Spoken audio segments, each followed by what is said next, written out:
Bonjour chez vous, mesdames, messieurs, merci de renouveler votre confiance à BIC TV.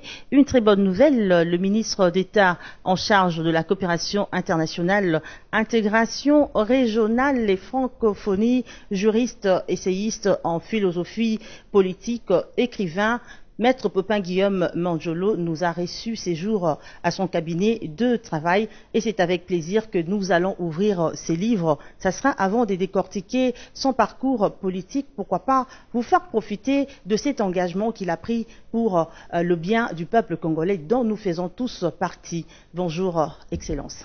Bonjour, madame.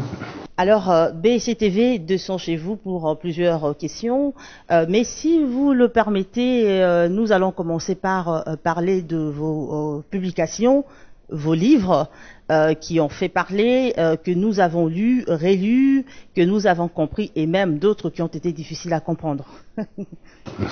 Merci infiniment déjà de pouvoir venir parler des livres puisque c'est une démarche chez nous qui n'est pas forcément habituelle. Oui. Et avoir une opportunité de cette nature-là, tout en étant en fonction, je pense que les aspects scientifiques sont totalement recommandés, y compris dans le cadre des fonctions. Merci encore infiniment. Merci à vous, Monsieur le ministre de la Coopération. Et là, j'aimerais commencer par dire merci, Monsieur l'écrivain, de nous avoir reçus. Alors, nous allons commencer par ces livres-là.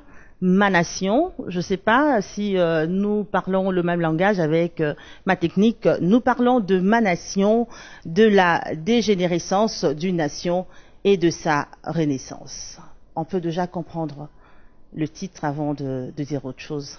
Tout à fait, j'espère bien que vous avez eu l'opportunité de lire aussi la critique extraordinaire de M. Eric Hennes, qui est un philosophe et ethnologue belge, qui a travaillé sur mes textes, qui a un avis précis au fait sur ce qui est dans ses livres.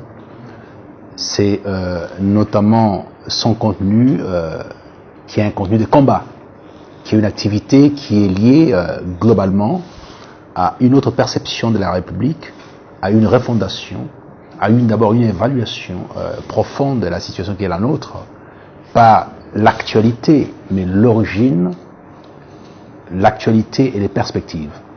C'est mon texte fondateur, c'est un texte de combat, comme je l'ai dit, c'est un texte qui participe à pouvoir évaluer l'âme humaine congolaise et comment est-ce qu'elle participe, dans les concerts de nations, à promouvoir son existence et à se mettre en perspective.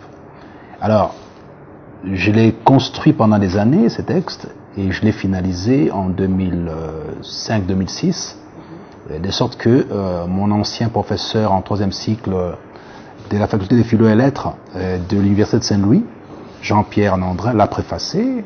On n'était pas d'accord sur un certain nombre d'aspects, parce que comme c'est aussi un fils des colons belges, il avait difficile à accepter une terminologie qui était la mienne, qui est quelque part une terminologie militaire. Parce que la situation prédisposait à ce que je puisse en parler dans ce terme. Vous répondez déjà. Voilà, c'était un peu ça. Vous allez demander pourquoi. Alors, monsieur le ministre écrivain de Ma Nation, vous évoquez dans ce livre que nous avons lu la liberté, l'émergence du surhomme. Dans cet ouvrage, nous lisons également le désespoir, la négativité. Était-ce un cri? Un cri, était-ce le désespoir? Était-ce une révolte? Vous lanciez une guerre contre qui? Contre quoi? Parce que vous êtes parti un peu très fort dans ces livres. Oui, mais c'est-à-dire la quête ici, c'est atteindre la supériorité sur toute chose en tant que Congolais. La première supériorité, la première supériorité posée sur les ressentiments, les passions tristes au sens de Spinoza, dire que si vous voulez agir utilement dans une société, il faut déjà vous débarrasser des oripeaux de certains comportements, dont notamment les ressentiments. Je ne fais pas la guerre contre quelqu'un, je commence par faire la guerre contre moi-même. Qui suis-je? Comment dois-je me comporter au terme de l'évaluation de qui je suis? J'ai dit que je suis congolais, très bien. Il s'avère simplement que je suis les descendants des mains coupées. C'est-à-dire ces pays a connu un génocide les plus terribles que la terre n'ait jamais connu. On tranchait les gens vivants, ici, en RDC. Nous sommes passés de 25 millions d'habitants en 1883-84 pour tomber à plus ou moins 11 à 12 millions d'habitants en 1908. Ce qui est complètement intolérable. Est-ce que cet aspect-là a suffisamment été intégré dans notre histoire, dans notre perception, dans notre être? Il me semble que non. Parce qu'il n'y a même pas une journée de célébration de ces atrocités. Juste la reconnaissance de ceux qui ont souffert le martyre sur l'histoire du caoutchouc. Donc toutes ces choses-là n'ont jamais été mises en perspective et n'ont même pas enseignées. Alors, c'est une révolte contre soi, en disant, mais qui devait faire ça? Il n'appartenait pas à quelqu'un d'autre de le faire. Il appartient à la RDC de le faire. Et pourquoi est-ce qu'on ne l'a pas fait? Ces livres posent les problèmes, donnent des réponses à ces questionnements-là. Est-ce qu'il propose aussi de pistes de solutions? Et tout à fait. C'est-à-dire qu'ici, vous avez les actes principiels qui sont posés avec des orientations par rapport aux réponses, mais il y a un texte plus tard, qui vient donner des solutions précises et la mise en œuvre. C'est-à-dire le mode d'emploi est donné par la suite avec un texte qui vient beaucoup plus tard, c'est-à-dire l'homme et la structure. J'ai eu le temps de lire Eric Kenès, qui a fait une synthèse de vos livres. Alors là, j'ai pu tirer quelques leçons. Excusez-moi. L'ordre politique instauré en 2006, apparemment, ne vous avait pas plu. Là, je parle de la politique. Le restant, selon cet auteur, toujours, le restant, vous aviez affirmé la nécessité d'une société organique et inégalitaire. Quels en est les résultats aujourd'hui? Le désespoir et la déception ont-ils disparu? Mais vous savez, l'ordre politique institué en 2006, il y avait juste, me semble-t-il, un acteur qui était de bonne foi. Les autres acteurs n'étaient pas forcément de bonne foi. La preuve, on voit très bien jusqu'aujourd'hui que celui qui a été de bonne foi a respecté les règles jusqu'au bout. J'entends ici Joseph Kabila Kabange. Il a été celui qui a porté l'acceptation de partager en commun la gestion du pouvoir. C'est lui qui a propulsé la Constitution de 2006 et c'est lui qui a respecté toutes les règles jusqu'au bout. Est-ce que tout le monde a été aligné sur la même position? Il me semble que non, je l'ai dit déjà en 2006. À l'époque, je n'étais pas membre ni du PPRD, ni de l'ULDC du ministre Ramochi Banda, ni du FCC actuel. J'étais juste un observateur épris de la volonté de voir la transformation du pays. Et finalement, j'ai évalué la situation, j'ai découvert qu'effectivement, il y avait un problème. Sur l'échiquier politique, il y avait des gens qui sont venus avec des velléités juste de s'enrichir, éventuellement de perturber la situation du pays, mais pas forcément avec l'envie de structurer, de composer, d'aller vers l'avant. Ce qui fait qu'au terme de quelques discussions politiques, et notamment du procès électoral, ça a encore bardé à Kinshasa. C'est dire que j'avais raison avant l'heure. C'est ça l'avantage, au fait. Là, vous le dites, est-ce que tout le monde a dit que vous aviez raison? Aujourd'hui, Eric Kenès, qui est un observateur extérieur, dit il avait raison. Il me dit, voilà, c'est l'intellectuel, puisque l'intellectuel, c'est lui qui produit l'intelligence et qui met en perspective les choses. C'est pas celui qui a été à l'école. C'est différent, qu'on ne puisse pas mélanger les choses. Oui. Être intellectuel dans la conception qui nous a été donnée par les anciens, et notamment, c'est la France qui a été les porte-étendards de ça. C'est ceux qui font des combats justes par rapport à une société, à un temps qui mettent en perspective des éléments raisonnables qui structurent la société. Ce n'est pas le fait d'avoir été à l'école, d'avoir appris, de savoir lire et écrire, d'avoir un métier, c'est pas ça. C'est de produire de l'intelligence pour la société et être en mesure d'affronter des situations particulières envers et contre tous tant que vous êtes dans la raison. C'est ça l'esprit intellectuel, c'est ça même la fonction. Aujourd'hui, c'est quasiment une profession. Nous restons dans Ma Nation. Vous avez dans ce même ouvrage prôné le retour aux valeurs précoloniales. Je me permets de vous citer le précepte occidentaux que nous nous sommes fait fort d'ingurgiter sont d'une nécessité capitale, mais croyez-moi, non seulement la maîtrise des outils occidentaux échappe aux leaders congolais, les fondements de la nation congolaise n'a jamais été à leur portée. Apparemment, vous ne croyez pas aux capacités des Congolais à évoluer d'eux-mêmes. Vous ne croyez même pas à un quelconque développement de la nation congolaise. Nous restons en 2006 dans cet ouvrage, Ma Nation. Non, non, c'est tout à fait le contraire. Je crois effectivement à la capacité des résurgences, d'où d'ailleurs les titres, et de la régénérescence. Donc, on parle de la dégénérescence et de la renaissance plutôt. Voyez-vous, c'est-à-dire que je donne à la fois les outils ou les éléments qui ont perturbé l'évolution du Congolais, c'est notamment le fait d'être devenu, quelque part, chauve-souris. C'est-à-dire en ne maîtrisant pas sa propre culture, c'est ce que j'ai dit dans ces passages que vous citez assez bien, c'est que nous sommes un peuple aujourd'hui qui a perdu sa propre culture, la culture originelle, et qui ne maîtrise pas la culture étrangère, donc qui est nulle part. Ce que mon ami Jean Goubal a très bien mis dans sa chanson Longembo. C'est dire on est chauve-souris, on ne maîtrise ni la culture occidentale, on a perdu la nôtre, on est nulle part. C'est une réalité qui est la nôtre. Regardez très bien, on a construit des routes, on a fait des tas de choses et tout ça, on ne sait pas faire la maintenance. On est là à jeter des immondices partout. Donc les réflexes qu'on a, ce n'est pas un réflexe qui soit en adéquation avec la culture occidentale, et en même temps dans nos villages, quand on voit la propriété qu'il y a devant chaque case dans nos villages, mais ça aussi en ville on l'a perdu. Et plus tard dans un autre texte, j'en parle avec énormément de puissance encore, c'est la révolte métaphysique. C'est dire qu'effectivement, il y a un souci d'appréhension de ce que nous sommes. Nous avons perdu toute identité. On n'a ni l'étrangère, ni la congolaise. C'est ça.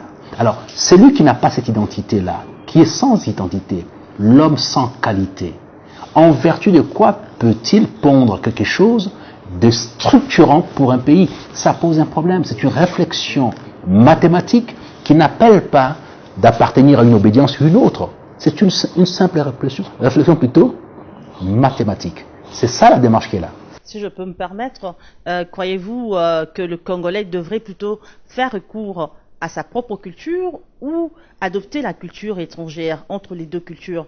Quelle est la bonne pour le peuple congolais? La bonne, c'est l'acculturation qui part du principe qu'on doit aller puiser. C'est pour ça, dans ce livre aussi, je parle de la révolution conservatrice. C'est dans ce texte, l'avant-dernier chapitre, me semble-t-il. La révolution conservatrice congolaise. Une possibilité. C'est-à-dire qu'on doit regarder dans notre histoire ce qui est bien. Je ne dis pas que tout est bon. Il y a des pratiques qui sont des pratiques viles, qu'on ne doit pas appliquer. Il y a des coutumes qui sont à rejeter. Mais il y a l'ossature de la discipline, du respect, des règles, de certaines sciences qui aujourd'hui sont portées disparues, des arts. Il y a un chercheur, M. Soyer, qui a écrit un texte magnifique, ceux qui ont fait le droit doivent le savoir, dans les années 39-45, par là, il sort un texte sur la RDC, sur les origines, la culture congolaise. Il dit, ces pays a un ordre juridique très organisé.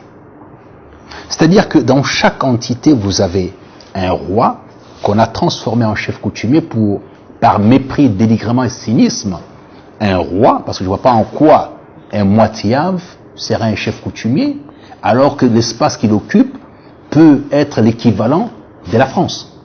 Voyez-vous? Alors, un roi qui est là, il a autour de lui des sages qui forment quasiment son gouvernement. En dessous d'eux, il y a d'autres sages qui forment le Parlement, qui doivent évaluer les règles qui s'appliquent à la société. Et chaque règle est évaluée en fonction de la sagesse. De sorte que ce qui s'applique à la société, c'est la sagesse sans cesse. Il n'y a pas des règles qui soient des règles d'autorité, mais ce sont des règles qui sont consenties, discutées, qui sont consensuelles. Et ça, on l'a fait depuis très longtemps.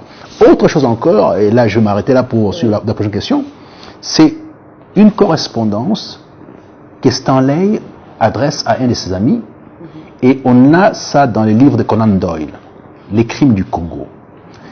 Nous sommes en 1883 exactement.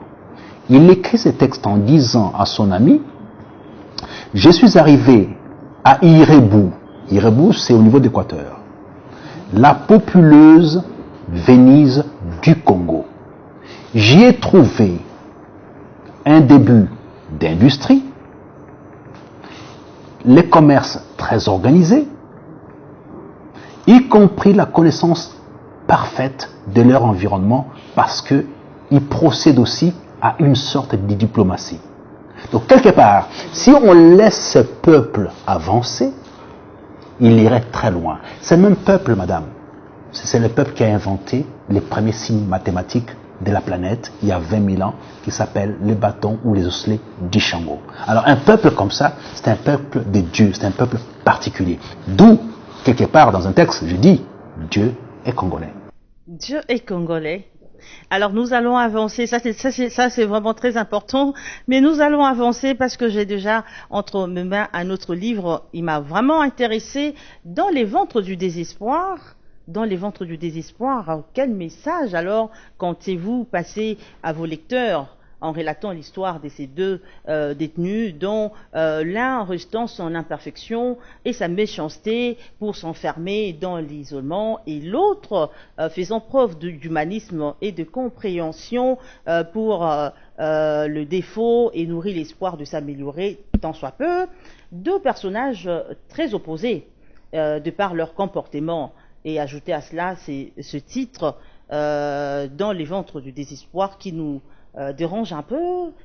Quel est le message que l'écrivain que vous êtes, Maître Pepin Guillaume Manjolo, comptiez-vous passer à vos lecteurs? Parce qu'apparemment, on n'arrive pas à lier les trois aspects. D'accord. En fait, l'idée ici, ce que j'appelle les ajustements raisonnables. Puisque les sous-titres du texte, ne sont pas les ajustements raisonnables, mais c'est plutôt petite philosophique entre amis. Oui. Bien. Maintenant, c'est la préparation des ajustements raisonnables que j'ai injecté dans ce texte-là. Qu'est-ce donc les ajustements raisonnables? C'est les principes selon lesquels que j'ai créé des discussions. Nous sommes dans un pays qui est toujours confronté aux dissensions, aux contradictions, à la violence, surtout verbale aujourd'hui. Alors, tout le monde pense avoir raison. Ce qui est très bien. Tout le monde pense avoir raison. La démocratie. Oui, mais tout à fait, c'est ça le problème. C'est-à-dire tout le monde a raison. Il arrive même que tout le monde ait raison en même temps. Et que chacun se cramponne sur sa raison. Et qu'il soit difficile de trancher. Alors, ce texte apporte des solutions par rapport à la discussion. 1. Lorsqu'on est à la table de discussion, on est égal. Il n'y a pas un supérieur, un inférieur. D'où les positionnements de ces deux personnes dans un enfermement veut qu'il n'y ait pas de témoins. C'est-à-dire que ce sont deux égaux enfermés à un endroit, il n'y a personne qui va applaudir, il n'y a personne qui va huer. Et par conséquent, c'est argument contre argument. Premier élément. Deuxième élément, l'histoire des points de vue. Ici, le point de vue, je l'ai appréhendé sous l'angle de ce que nous propose Deleuze dans un texte magnifique où il explique comment est-ce qu'on doit procéder pour comprendre les choses. Point de vue. C'est quoi un point de vue? Selon Deleuze, il nous explique que les points de vue, et j'ai adopté ça, c'est la capacité d'accéder à une vérité sur un flanc. C'est-à-dire, vous et moi ne connaissons pas l'éléphant. Okay. Il s'avère simplement que nous sommes dans une forêt quelque part, vous apercevez un animal énorme et vous êtes du côté de sa trempe. Vous m'interpellez en disant, écoutez, monsieur Manjolo, je suis ici, je vois une bête étrange avec une trempe. Devant moi, c'est une trempe énorme. Okay. Et moi, je ne vois pas la trempe, je dis, écoutez, c'est un peu étrange, moi je vois la queue. Je ne vois pas la trempe. Vous avez une part de vérité, j'ai une part de vérité. Vous n'avez pas toute la vérité, je n'ai pas toute la vérité. Oui. Et par conséquent, c'est un point de vue. C'est ça le point de vue. Le point de vue, c'est pas mon opinion. Les gens confondent l'opinion et le point de vue. L'opinion, c'est ce que je pense, j'ai envie de pouvoir émettre. Ce n'est qu'une opinion. Et là, sur l'opinion, il y a un célèbre philosophe qui s'appelle Parménide, qui dit, il y a la vérité, il y a les opinions. Ce que vous pensez, qui n'est pas mathématique, ça c'est une opinion. Or, le point de vue là est mathématique. Mais c'est une part de l'équation. Vous avez la trempe, moi j'ai la queue. Donc nous avons chacun de notre côté une part de la vérité. Si on y associe deux autres personnes qui auront ces deux points de vue, finalement, l'addition de tous les points de vue forme la vérité. Alors ce qui fait que quand j'estime avoir raison, c'est vrai, je peux avoir raison, mais je n'ai qu'une part de la raison, pas la totalité.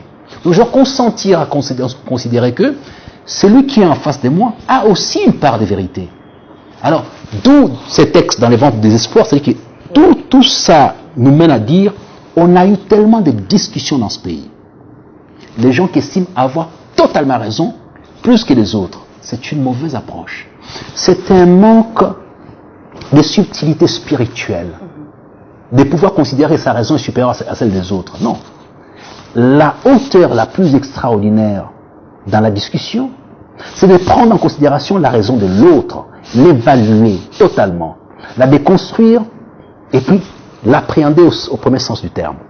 Alors en ce moment-là, on peut l'associer avec la sienne. C'est ça. Et Nietzsche nous dit quelque part aussi, il dit, la contradiction, c'est un signe de haute culture. Il faut la susciter et même la provoquer. Mais chez nous, on n'aime pas la contradiction. D'une contradiction, on passe aux insultes, aux attaques, souvent militaires. Et depuis que les réseaux sociaux ont donné la possibilité à n'importe quel quidam de pouvoir lâcher ses missiles et ses dispositions toxiques sur la cité, mais tout le monde les fait à volonté. Alors, monsieur le ministre, vous aviez été élu.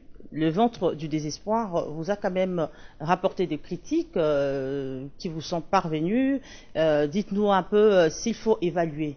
En tout cas, je m'accroche à ces titres, il m'a beaucoup intéressé.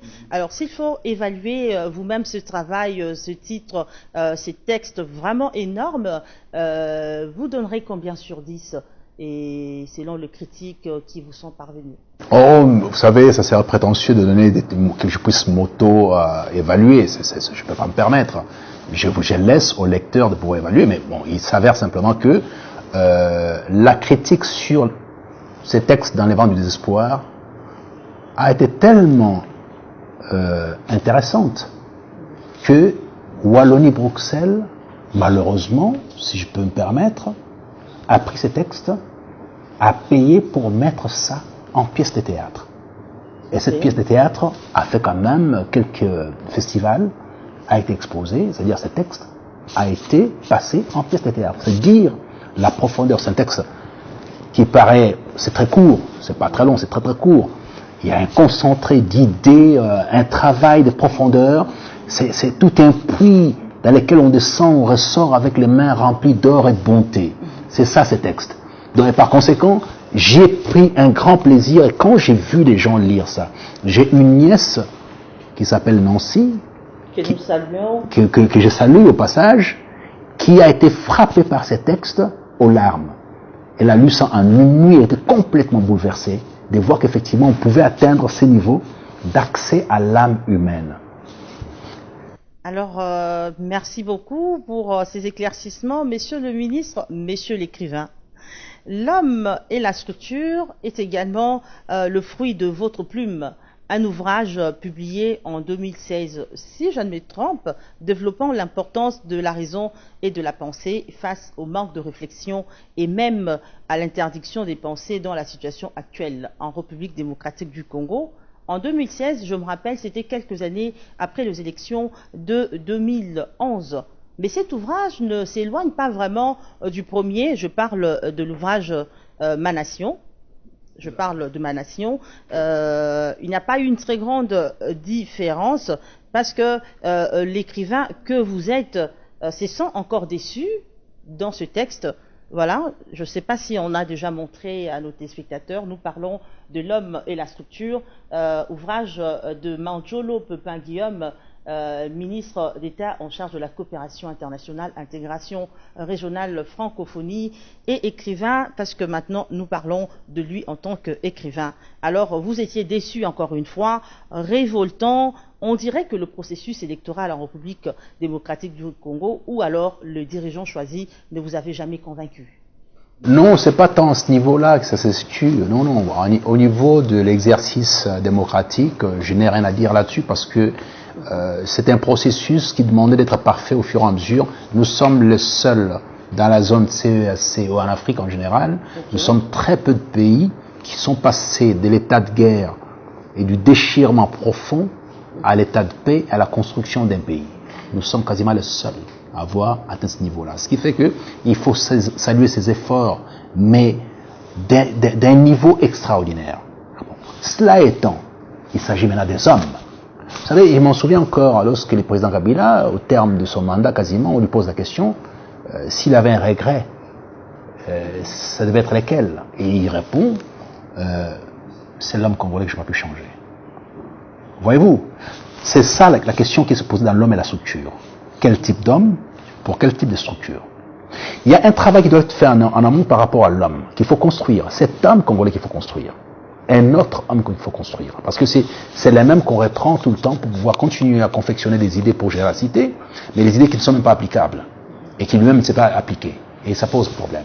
Alors, ce texte, l'homme et la structure, est la continuation de ma nation dans le sens où ma nation principielle pose des principes, des jalons, un peu comme Ézéchiel, pour dire voilà, si vous ne faites pas ça, il y a ça, ça, tout ça. Et puis maintenant, la mise en œuvre se passe par l'homme et la structure. Il vous dit comment il faut procéder maintenant, le mode d'emploi de la mise en œuvre de ma nation, c'est ça, l'homme et la structure. Vous avez lu Eric Enes qui dit ça avec énormément de justesse, oui, par rapport à l'évolution, par rapport à la mise en œuvre, par rapport au cheminement, avec un chronogramme précis du soldat, de l'enfant, de l'école, de la TVA, et d'une classe spéciale de ceux qui doivent aller récolter l'impôt et les taxes et tout ça. Donc tout ça est très organisé dans l'homme et la structure en réponse ou en application de ma nation. C'est ça la démarche au fait. Il nous faut un homme leader naturel et ou un liévatan. C'est une phrase de l'homme et la structure. Pouvez-vous nous l'expliquer? Tout à fait, c'est-à-dire qu'il y a une idée extraordinaire. Je pense qu'on nous sommes précipités pour faire une démocratie qui est la nôtre aujourd'hui à Sun City. Mais c'était aussi lié à la réalité de l'époque. D'où je critique l'époque en disant ce qu'on est en train de faire aujourd'hui va résoudre les problèmes immédiats, mais il y aura un problème par rapport au futur. Nos institutions ne sont pas adaptées à ce que nous sommes, sur le plan originel à ce que nous sommes. Alors, comment est-ce qu'on fait? Bon, fut un temps, en Angleterre, Hobbes avait proposé le Léviathan pour résoudre les problèmes au niveau de la cité. Alors, le Léviathan, c'est quoi? C'est cet homme qui est censé pouvoir appliquer, au sens biblique du terme, mais en tout cas, c'était en philosophie, c'est le plus grand livre des philosophies politiques de tous les temps. C'est le Léviathan.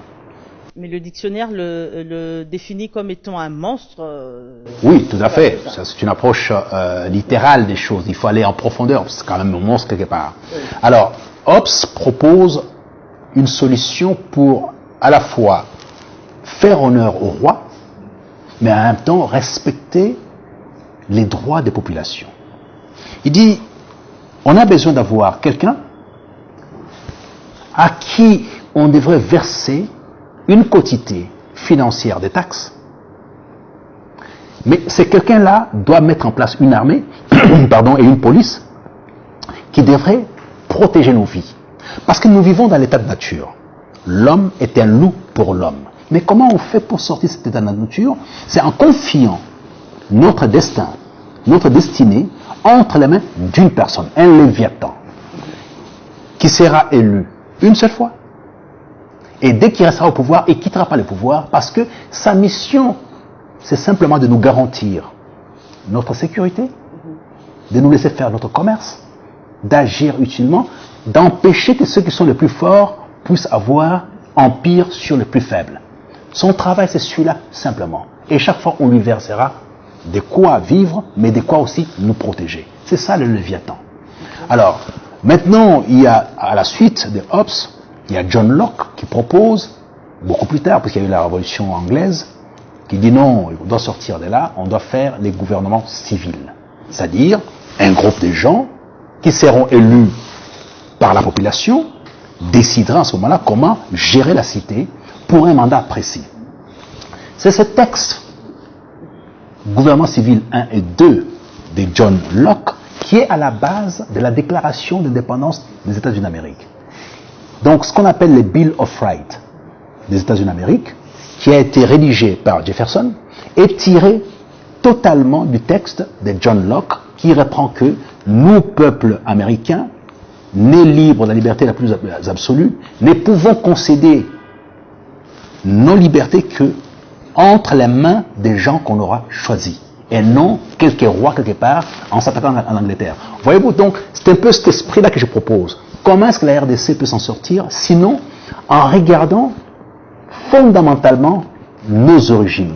Qu'avons-nous été jusqu'à aujourd'hui? Je vous ai parlé de Moitiave. Oui. Il y a des règles qui avaient été confectionnées à l'époque qui sont valables jusqu'à aujourd'hui, en dépit de toute l'évolution qu'on a eue au niveau de la RDC avec la colonisation et tout le reste. Il y a dans nos villages des règles qui n'ont pas changé, peu importe la situation au niveau du sommet de l'État aujourd'hui, les règles sont restées les mêmes depuis la nuit des temps. Alors, monsieur le ministre, si vous avez été demandé d'écrire cet ouvrage « L'homme et la structure », paru en 2016, ainsi que Ma Nation, parce que c'est pratiquement le même esprit, si vous avez été demandé d'écrire ces deux livres aujourd'hui, parce que nous pensons quand même qu'il y a eu évolution avec le temps. Est-ce que, dites-nous un peu, le texte aurait été modifié, le mot aurait été dosé, auriez-vous mis un peu d'eau dans votre vin?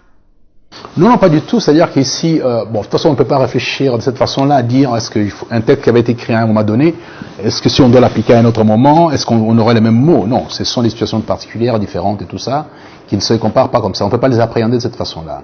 Mais simplement, actuellement, je continue à écrire, mais j'écris des choses en fonction des réalités actuelles. Et je les mets en perspective aussi, je les projette en fonction d'ici de ce que je ressens aujourd'hui, ce que je vis aujourd'hui.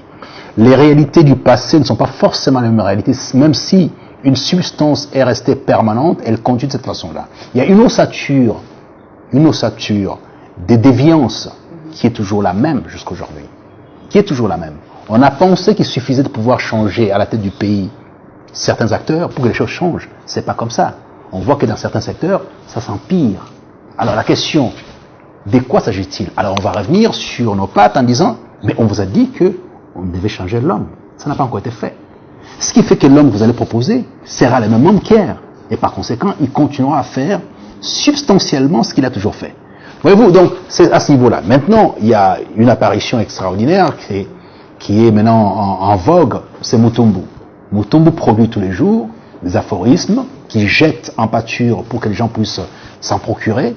Chaque matin, les gens attendent la sortie de cet aphorisme par tweet. Et on attend ça, à la fin de l'année, vous aurez des enseignements de Mutombo qui sortiront. Bon, c'est de ma plume aussi. Voilà, parce qu'on est dans une configuration particulière. Ici, on vient avec des enseignements tout à fait différents, adaptés à une période particulière. J'ai fait toujours la part des choses entre être aux responsabilités et assumer pleinement ma fonction des ministres. Ça, c'est une vocation politique, ça fait partie de moi, parce que né, élevé dedans, avec cette volonté permanente de servir la République. C'est mon sacerdoce. Mais en même temps, épris des lettres et de la science, sans cesse, j'ai besoin d'exprimer les fonds de ma pensée à travers les analyses que je conjugue. Mais comment vous faites? Ça ne devrait pas être facile. Ah, vous savez, avez d'énormes missions pour la RDC, écrire et tout ça. Et au-delà de ça, juriste, qu'est-ce que vous faites? Non, vous savez, l'écriture et la pensée, c'est comme la respiration. Je respire. C'est-à-dire qu'à chaque acte que je pose, il me faut respirer. Et chaque fois que je respire, ça se ressent dans ma démarche, dans mon attitude, dans mon allure, tout est dedans. Il y a les actes à poser, mais on ne peut pas ne pas respirer. La pensée, c'est mon instant de respiration. Or, je respire tout le temps, donc je pense tout le temps. Et ça me donne envie de vous poser une question. Dans quoi vous sentez-vous vraiment à l'aise? Vous êtes juriste, avocat, vous êtes ministre, homme politique, vous êtes écrivain. C'est sous quelle casquette que vous vous sentez très à l'aise? Je vous répondrai par deux exemples, malheureusement deux exemples étrangers, mais en même temps anciens, parce que c'est tiré aussi de la Grèce antique, et puis c'est tiré par la suite. Donc avant ça, c'est tiré de l'Égypte antique. Okay. Il s'agit de Cicéron et de Marc Aurèle. Cicéron est avocat, il est écrivain, il est philosophe, et il est sénateur. Donc, et tous ces rôles se mettent ensemble pour pouvoir fonctionner. Vous savez, Marc Aurèle, qui a été empereur, il a écrit les pensées pour lui-même. Parce qu'il a estimé qu'effectivement, pour pouvoir atteindre la bonne gestion de la cité, il fallait être imprégné de la pensée, de la sagesse. C'est la pensée qui pilote la cité. On a un triptyque extraordinaire nous confié par Socrate, qui dit raison, vertu, bonheur. Ne peut gérer la cité que quelqu'un de vertueux. Les règles applicables à la cité doivent sortir de quelqu'un de vertueux, mais puisqu'il est vertueux, ces règles seront raisonnables. L'atteinte du bonheur de la population passe par des règles raisonnables, portées par des gens vertueux, de sorte à atteindre le bonheur de la population. Et ça, il n'y a qu'en philosophie qu'on peut trouver ça. Parce que la cité doit être gérée par la sagesse. Ceux qui ont la chance d'accéder à la sagesse, je ne parle pas des profs d'université et tout ça, c'est tout à fait un autre métier. Mais ce sont des choses, il y a une sagesse qui est des fois innée, il y a une sagesse qui est par apprentissage. Et là aussi, il y a un texte que j'aime beaucoup, c'est la lettre d'Épicure à Ménécée, qui lui dit « N'ayez pas peur de la mort, c'est l'absence de toute souffrance. Quand tu seras mort, tu ne sentiras rien. » Mais en même temps, je t'invite à pouvoir chaque fois travailler sur la sagesse, d'aller voir les vieux. Aux côtés des vieux, tu apprendras la sagesse. Le savoir, l'empirisme de la sagesse. Et les vieux aussi, je les conseille d'aller vers les jeunes pour leur vitalité. Donc, voyez-vous, il y a toute une sorte d'addition d'éléments. On ne gère pas la cité au départ d'une position stricte. On est être humain par entière, on est composé de plusieurs facettes. Ces facettes doivent servir la cité. La cité a besoin du droit, des règles. J'ai fait du droit. La cité a besoin d'une approche raisonnable. J'ai fait de la philosophie. La cité a besoin d'une discipline. Je m'impose une discipline par rapport à ça. Donc c'est l'addition de tous ces éléments qui font qu'on soit patriote, fondamentalement, et à mon sens, nationaliste et conservateur, ce que je suis, et chrétien. Dieu étant congolais, c'est un peu normal que je sois chrétien. Donc voilà, c'est toute une composition, c'est un enchevêtrement d'éléments qui structurent un homme et qui se met au service de la cité.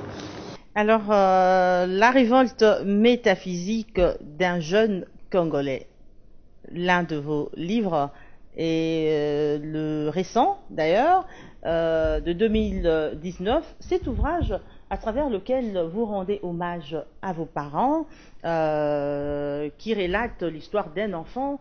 Après avoir reçu l'éducation chrétienne et ancestrale chez son père, arrive en ville et veut couper le cordon ombilical entre famille et village pour s'engager dans ce qui cadrait avec son milieu, le milieu actuel, ou alors les niveaux de vie actuels. Alors, moi, j'ai pensé à quelque chose. Seriez-vous en train de parler de votre propre vie? Parce que quand on retrouve cet hommage aux parents et puis on parle de ces jeunes hommes, est-ce qu'il ne serait pas Pépin Guillaume Angelo par hasard? Non, malheureusement. Vous savez, j'étais même surpris. J'étais surpris parce que bon, quelqu'un a dit ça aussi par rapport dans les vents du désespoir, et puis on leur a dit là-dedans et tout ça. Non, c'est loin de moi.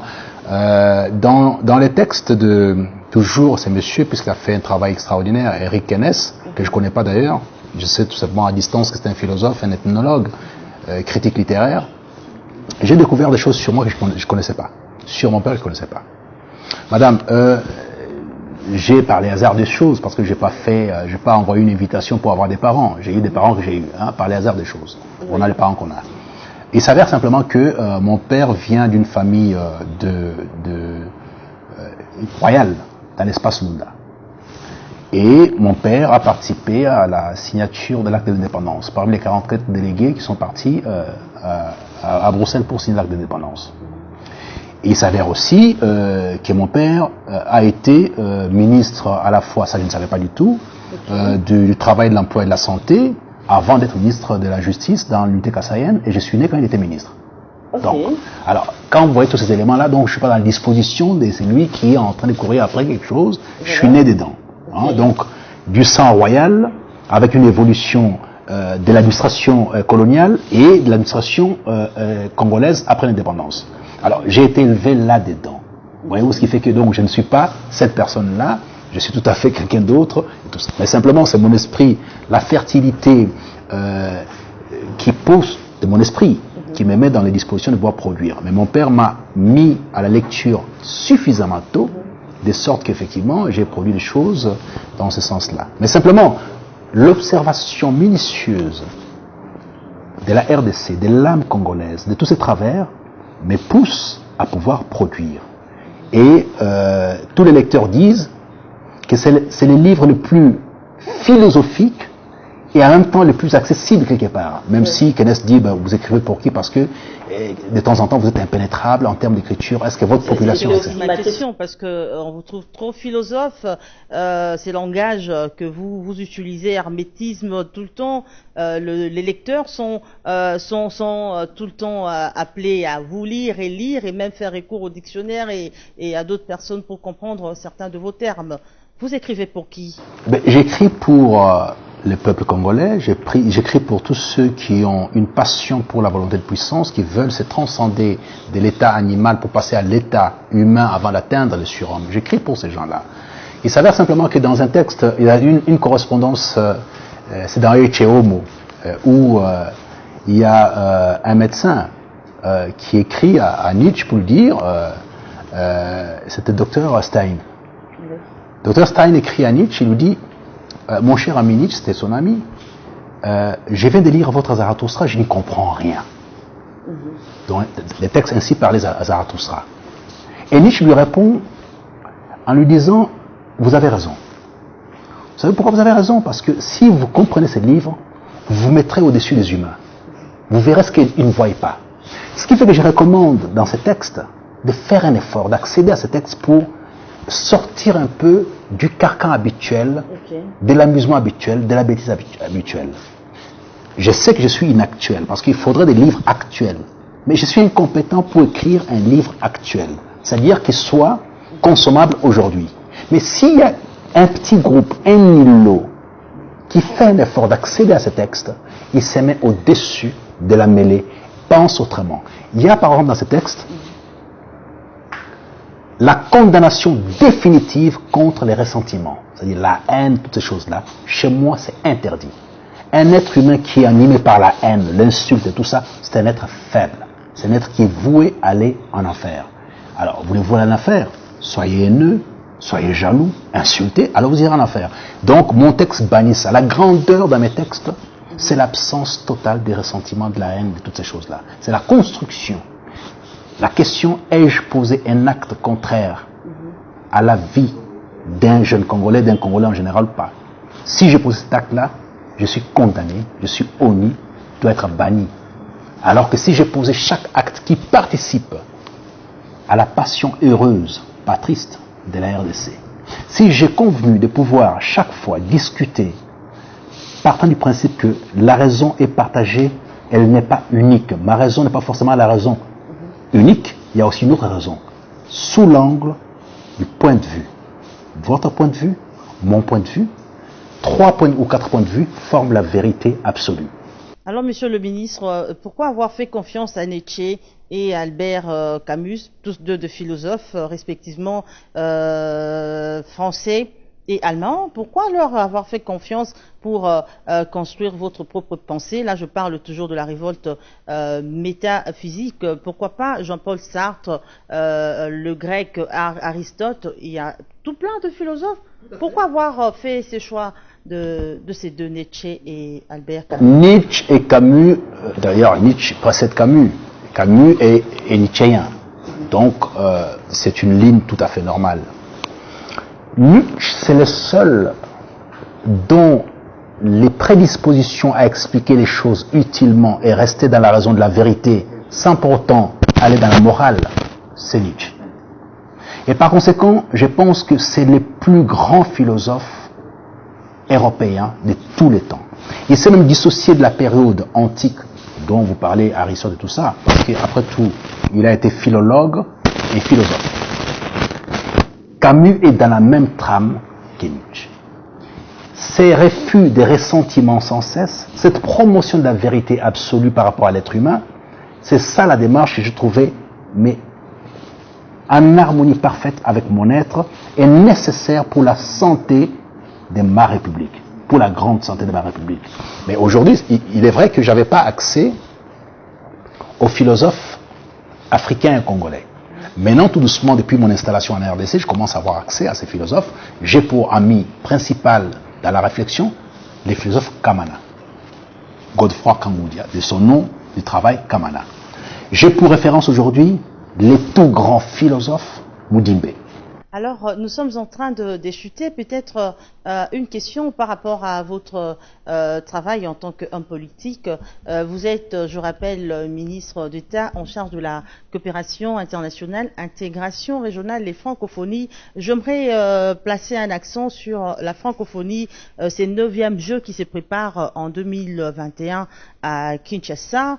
Et puis, cette maladie qui dérange un peu plus, commencée en Chine, elle commence à prendre des allures d'une épidémie internationale, coronavirus, qui a même déjà atteint la France. On a signalé dernièrement. Est-ce que vous êtes toujours rassurant, vous continuez de rassurer quant à la réussite de ces Jeux à Kinshasa? Le pays francophone, bien que touché par cette maladie, pourrait-il participer à ces Jeux? N'est-ce pas un échec qui profile à l'horizon?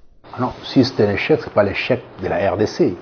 Si la situation en RDC change au motif qu'il y a une pandémie internationale, puisque bon, l'OMS est en train de suivre ça, les Covid-19, comme aujourd'hui l'OMS a convenu de l'appeler, c'est une situation particulière qui frappe un certain nombre de pays, commençant par la Chine et d'autres pays.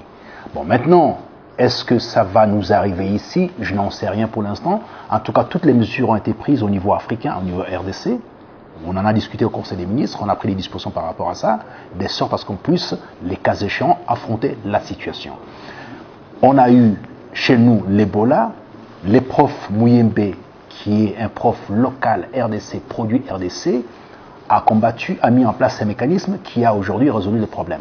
Bon, maintenant, le Covid-19, c'est tout à fait autre chose, c'est une souche étrangère et qui doit être combattue quasiment presque de la même façon que les dispositifs qui avaient été pris en rapport avec les virus Ebola. Bon, dire un échec, je répète,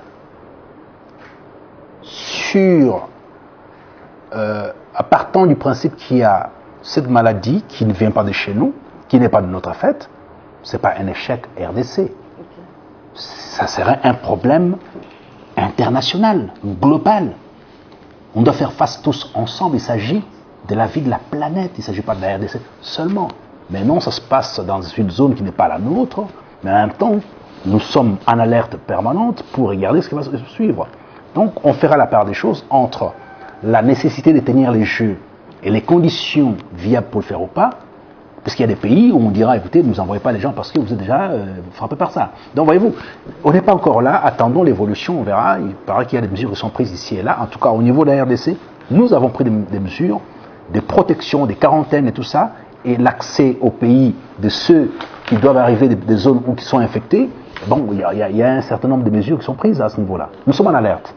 Merci beaucoup, Monsieur le ministre Pépin Guillaume Mandiolo, ministre d'État en charge de la coopération internationale, intégration régionale, francophonie.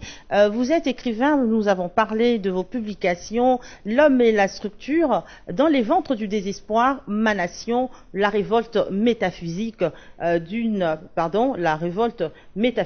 d'un jeune Congolais. En tout cas, on avait tellement de choses à dire, mais le temps reste de l'argent, les temps restent de l'or. On ne peut pas continuer, mais je suis sûre que prochainement, parce que moi je reste confiante qu'avec l'évolution, avec ce travail que le gouvernement en place, avec le travail que le régime en place fournit, la République démocratique du Congo pourra revêtir de sa plus belle robe. Pourquoi pas revenir ici pour parler d'un livre intitulé « La RDC, un paradis sur Terre ». Pourquoi pas? Pourquoi pas? Parce que la question doit rejoindre une phrase, je pense qu'on va clôturer par là, oui, de Nietzsche, qui dit « Peux-tu aussi forcer les étoiles à graviter autour de toi ?» Vraiment, c'est très intéressant. Merci à toute l'équipe, merci au cabinet de nous avoir reçus, merci à mon équipe technique, merci à vous, mesdames et messieurs, parce que vous regardez sans cesse BSC TV. Restez branchés, scotchés, comme toujours, Discas, ainsi que tout le programme. Ne vous décevons jamais, alors jamais. C'est le temps de dire au revoir à son Excellence, Monsieur le Ministre et l'écrivain. Au revoir.